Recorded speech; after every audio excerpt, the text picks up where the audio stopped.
Hello అండి, అందరికీ నమస్తే. Welcome to Prashanti all in one channel. ఈరోజు వీడియోలో సింపుల్గా టేస్టీగా ఆలూ ఫ్రైని ఎలా ప్రిపేర్ చేసుకోవాలో చూపిస్తానండి. చాలా ఈజీగా ప్రిపేర్ చేసుకోవచ్చు. మనం ఫంక్షన్స్లో తింటూ ఉంటాం కదా, సేమ్ టేస్ట్ తోటి ఎలా ప్రిపేర్ చేసుకోవాలో చూపిస్తాను. ఇది మనకి పప్పు, సాంబారు, రసం వీటన్నిటికీ సైడ్ డిష్గా చాలా బాగుంటుంది. చపాతీలో కూడా చాలా బాగుంటుందండి. డైరెక్ట్గా అన్నంలో కలుపుకొని తిన్నా సూపర్ టేస్ట్గా ఉంటుంది. చాలా ఈజీగా ప్రిపేర్ చేసుకోవచ్చు. ఇక దీని ప్రాసెస్ ఏంటో పూర్తిగా చూసేయండి. ముందుగా అర కేజీ ఉర్లగడ్డలు తీసుకొని శుభ్రంగా 2-3 సార్లు కడిగి ఒక్కొక్క ఉర్లగడ్డని ఇలాగ 2 ముక్కలుగా కానీ 3 ముక్కలుగా కానీ కట్ చేసుకొని ఉడికించడానికి ఒక గిన్నెలోకి తీసుకోండి. ఇప్పుడు ఉడకడానికి సరిపడా వాటర్ వేసుకోండి. మనకు కొంచెం ముక్కలు మునిగే వరకు వాటర్ వేసుకుంటే సరిపోతుంది. ఇప్పుడు రుచికి సరిపడా కళ్ళుప్పు వేసుకోండి. వేసుకొని ఇప్పుడు గిన్నెని స్టవ్ మీద పెట్టుకోండి. ఇది ఒక 15 నిమిషాలైనా పడుతుందండి ఉడకడానికి. మూత పెట్టేసి ఒక 15 నిమిషాలు ఉడికించుకోండి.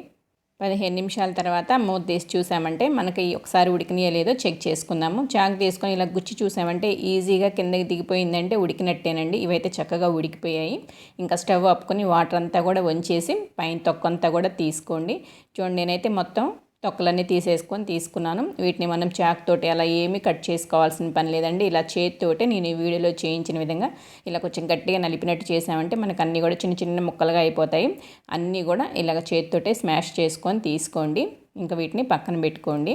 ఇప్పుడు స్టవ్ మీద బాండి పెట్టుకొని ఒక 2 నుంచి 3 టేబుల్ స్పూన్ల వరకు ఆయిల్ వేసుకోండి. మనకి ఆలూ ఫ్రైకి కొంచెం ఆయిల్ ఎక్కువే పడుతుందండి. ఆయిల్ వేడైన తర్వాత తాలింపు గింజలు వేసుకోండి. శనగపప్పు, మినప్పప్పు, ఆవాలు, జీలకర్ర ఇవన్నీ కలిపినవి కొంచెం ఎక్కువగా వేసుకోండి. మనకి ఫ్రైలో బాగుంటుంది. ఆ తాలింపు గింజలన్నీ ఎర్రగా వేగిన తర్వాత ఒక 3 మీడియం సైజు ఉల్లిపాయలని ఇలా చిన్న ముక్కలు కట్ చేసుకొని వేసుకోండి. మనకు ఆలూ ఫ్రైకి కొంచెం ఉల్లిపాయలు ఎక్కువే పడతాయి. దీనిలోకి ఒక 1/2 టీ స్పూన్ సాల్ట్ వేసుకోండి. ఉల్లిపాయలు త్వరగా వేగుతాయి. ఉల్లిపాయలు కొంచెం వేగిన తర్వాత ఎండుమిరపకాయలు అలాగే ఒక 1/2 టీ స్పూన్ వరకు పసుపు వేసుకొని ఇది కలుపుకుంటూ బాగా వేయించుకోవాలి. చూడండి, మనకి ఇదంతా కూడా కొంచెం చేంజ్ అయింది కదా కలర్ కూడా. ఉల్లిపాయలు కొంచెం సాఫ్ట్గా వేగాయి. ఇలా వేగిన తర్వాత ఇప్పుడు దీనిలోకి ఒక 4 రెమ్మల పచ్చి కరివేపాకును వేసుకొని ఇది కూడా కలుపుకుంటూ బాగా ఎర్రగా వచ్చే వరకు వేయించుకోండి. చూడండి, ఇలా వేగితే సరిపోతుంది. ఇప్పుడు ఈ తాలింపులోకి ఆలు ముక్కలన్నీ కూడా వేసుకోండి. వేసుకొని ఇదంతా బాగా కలుపుకుంటూ ఒక 5 నిమిషాలు మీడియం టు లో ఫ్లేమ్లో ఉంచుకొని వేయించుకోవాలండి. మనం ఇలా వేయించుకోవడం వల్ల మనకి ఆలూ ఫ్రై అనేది ఎక్కువసేపు నిల్వ ఉంటుంది. లేకపోతే త్వరగా స్మెల్ వచ్చేసి పాడైపోతుంది. ఒక 5 నిమిషాలు ఇలా ఆయిల్లో తక్కువ మంటలో కలుపుకుంటూ వేయించుకోండి. త్వరగా అడుగంటుతుంది కాబట్టి జాగ్రత్తగా కలుపుకుంటూ వేయించుకోవాలి. 5 నిమిషాలు ఇలా వేయించుకున్న తర్వాత ఇప్పుడు దీనిలోకి కొబ్బరి కారాన్ని వేసుకుందాము. ఈ కొబ్బరి కారం అయితే నేను ఇప్పుడే తయారు చేశానండి. మీకు ఎవరికైనా కొబ్బరి కారం తయారు చేసుకోవడం తెలియకపోతే కామెంట్ సెక్షన్లో అడగండి. నేను వీడియోని అయితే అప్లోడ్ చేస్తాను. ఇప్పుడు ఆ కొబ్బరి కారంలో నుంచి ఒక 3 నుంచి 4 టీ స్పూన్ల వరకు కారాన్ని అయితే వేసుకోండి. మనకు ఆలూ ఫ్రై కొంచెం కారంగా ఉంటేనే బాగుంటుంది. ఈ కారం అంతా కూడా ఆలూ ముక్కల్లో బాగా కలిసేటట్టు కలుపుకోండి.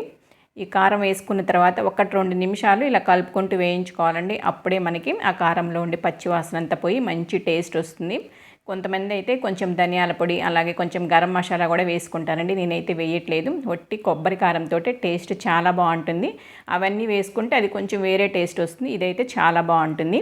ఇప్పుడు దీనిలోకి సన్నగా కట్ చేసి పెట్టుకున్న కొత్తిమీర వేసుకోండి. అలాగే 2 రెమ్మల పచ్చికరివేపాకును కూడా వేసుకోండి. ఇంకా మంచి ఫ్లేవరు టేస్ట్ చాలా బాగుంటుంది.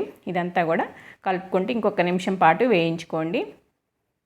చూడండి, ఇలా కలుపుకుంటూ 1 నిమిషం వేయించుకున్న తర్వాత ఒకసారి టేస్ట్ చూసుకోండి. ఉప్పు కానీ కారం కానీ ఏదైనా సరిపోతే చూసుకొని మళ్ళీ వేసుకోవచ్చు. మనం ఒక 2-3 సార్లు సాల్ట్ అయితే వేసుకున్నాం కదా, సాల్ట్ అయితే కరెక్ట్గా సరిపోయిందండి. ఇంకా స్టవ్ ఆపుకొని ఇంకా దీన్ని సర్వింగ్ బౌల్లో తీసుకుందాము.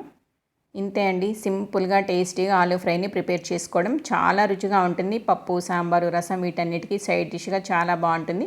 దోశల మీద కూడా పైన వేసుకొని మనం ఫోల్డ్ చేసుకొని తిన్నా కానీ చాలా రుచిగా ఉంటుందండి. చపాతీలోకి కూడా చాలా బాగుంటుంది. మీరు కూడా ఒకసారి నేను ఈ వీడియోలో చేయించిన విధంగా చేసి చూడండి. మీకు నచ్చిందో లేదో కామెంట్ చేయండి. చూసారు కదండి వీడియో, నచ్చిందా మీకు? నచ్చితే లైక్ చేయండి. Thank you for watching.